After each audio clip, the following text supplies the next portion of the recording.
It's an honor to follow John A. Powell in a series for such a wonderful organization as Welcoming America on a topic as important as belonging.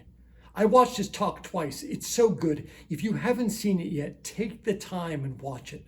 It's inspiring, and it's helpful in understanding this important idea of true belonging. He helps us understand the idea that true belonging happens when we can bring all of who we are to the community. My name is John Sarrouf. I'm the co-executive director of Essential Partners, a nonprofit that is working to build a world of thriving communities, strengthened by difference, connected by trust. I want to say that again because it's so important to what we do, to what Welcoming America does. We envision a world of thriving communities strengthened by difference.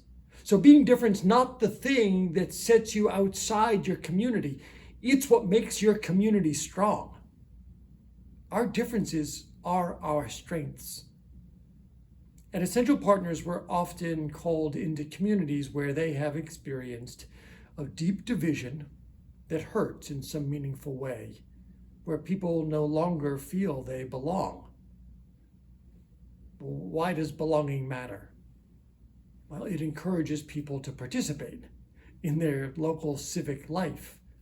It's the foundation for resilience in the face of serious common challenges. And it's the ingredient to a creative and thriving community. So then the question for us, for you as bridge builders, and if you're watching this, it's because you're a bridge builder, is how do we create spaces of real belonging? I want to share a story about a moment when a teacher friend of mine saw real belonging happening in her classroom. Now, the truth is school teachers in our country do a lot of the heavy lifting of bridging divides. She teaches in a community where to be Jewish is distinctly other. Now, she had a student that had spent 2 years at this school and had never talked about the fact that she was Jewish. Some important part of her did not belong there. But in this classroom, something was different. This teacher took time to build trust between her students and let them get to know one another. She also had them write the rules of the classroom together. Then she asked a question in a dialogue that invited the student to be fully known for who she was, to tell her story. For the first time, she spoke about being Jewish and what it meant to her. That's what it looks like to build spaces for belonging. Now, there are lots of techniques for this work, but they all hinge on people being able to share their personal experiences, their beliefs, their differences in constructive and connective ways. Now, all of the techniques I would have you invest in, I would have you invest, for you especially, people who are building community, people who are building spaces for belonging in these 3 techniques.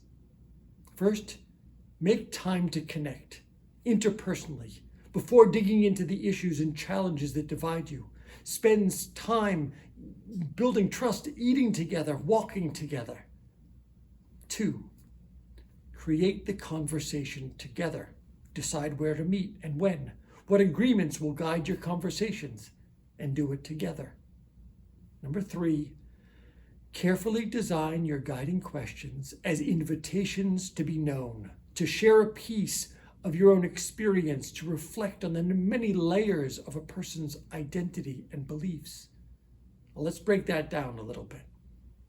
Make time to connect interpersonally before getting into the issues and challenges that divide you. What at Essential Partners we call connect before content.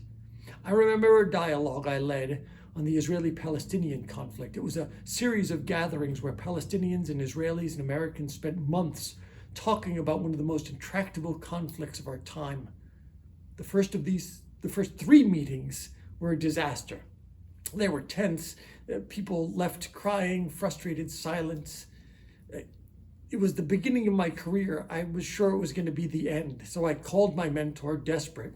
She reminded me about hospitality, about building connections, slowing down, building relationships, putting the people before the problem, connecting before content. I went out that day to the secondhand store and I bought every teapot they had, 25 mismatched mugs, some tea and cookies, and I rearranged the furniture, put pillows on the floor. And when people came in, I asked them to connect on a personal level about things they cared about, family, travel, hobbies. They passed the cookies to each other, poured each other tea. From that moment on, the dialogue shifted. We were humans again, sharing hospitality, connecting with one another, making space for belonging to one another. No matter why you're bringing people together, no matter how little time you have, make time for connection. If all you have is 2 minutes, ask people to turn to one another and share a moment of beauty they witnessed in the last week as a way to start that conversation. Number 2, create the conversation together. I hear it all the time. When people come to us for help in building dialogue, they, John, we did all this work. We created a great dialogue. We rented the space and brought the people, brought the pizza. The people who needed it the most, they didn't come. And I ask, did they help plan the dialogue? Did they have a say in what the dialogue was about? When and where and who was invited?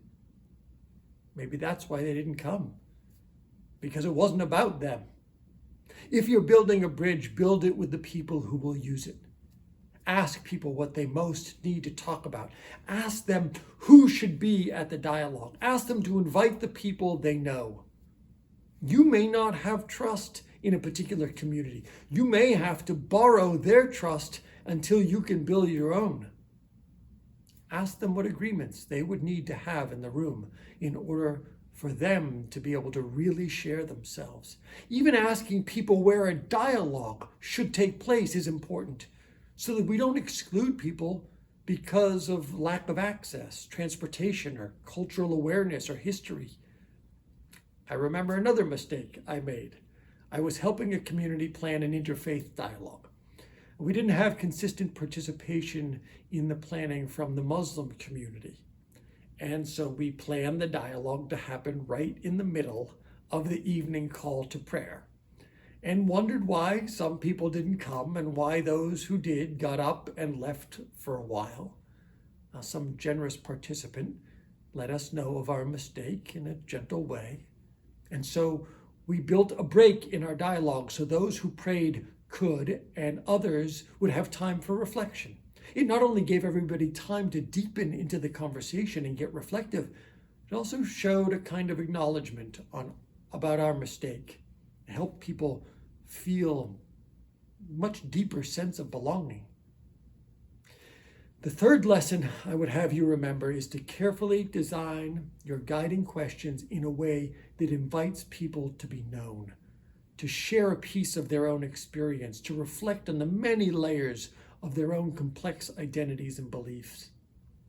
As John Powell explained in his video, people want both to be part of something bigger than themselves. They also want to stand out as individuals with their own needs and experiences, beliefs and customs. So the work of dialogue invites people to explore both of those things, that the things they have in common and the things they hold individually. And it's the power of a well-designed question that makes that possible. Now, if you ask a polarizing question, you're going to get a polarizing answer. You ask a yes or no question, you'll get the same old yes or no stuck conversation. Whether you're drafting a question that everyone in a dialogue will respond to, or you're talking, let's say, one-on-one about a difficult issue, the same basic rules apply. Ask questions that allow people to see both what connects them and what is individual. Here's a simple recipe.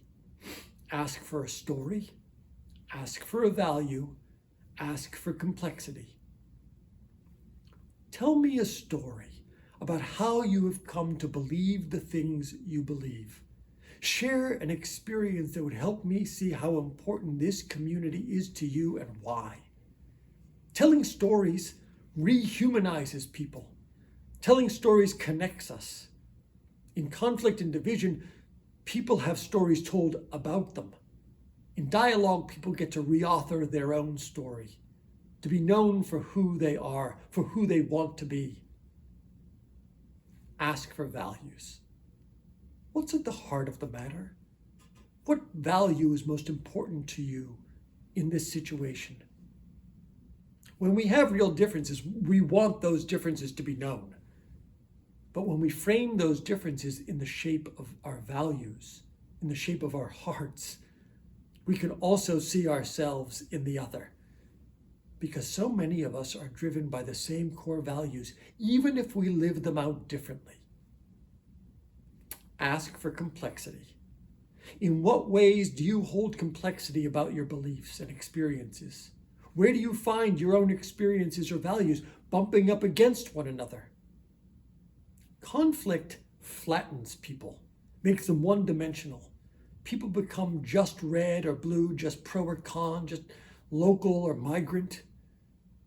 Some leaders reinforce those parts of people's identity to fuel conflict and violence. As bridge builders, we want to undermine that polarization. None of us is just any one thing. We all hold complex sets of beliefs and experiences.